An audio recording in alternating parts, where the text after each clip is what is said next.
आपको मालूम होना चाहिए कि देवबंदी फ़िरक़ा कोई अवामी फ़िरक़ा नहीं है, बल्कि उलमाए देवबंद का एक ऐसा गिरोह है जो दुश्मनी व गुस्ताखी रसूल सल्लल्लाहु अलैहि वसल्लम के जज्बात वाले उलमा पर मबनी है। इसके सबूत के लिए आप इन किताबों को देखें।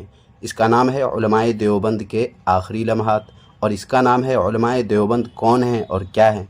इन किताबों में उलमाए देवबंद ही का ज़िक्र है। यही वजह है कि इनके अक़ीदे की किताब का नाम भी अक़ाइदे उलमाए देवबंद है। तो अब सवाल ये पैदा होता है कि आवाम के अक़ीदे के मुताल्लिक़ ये देवबंदी उलमा क्या कहते हैं।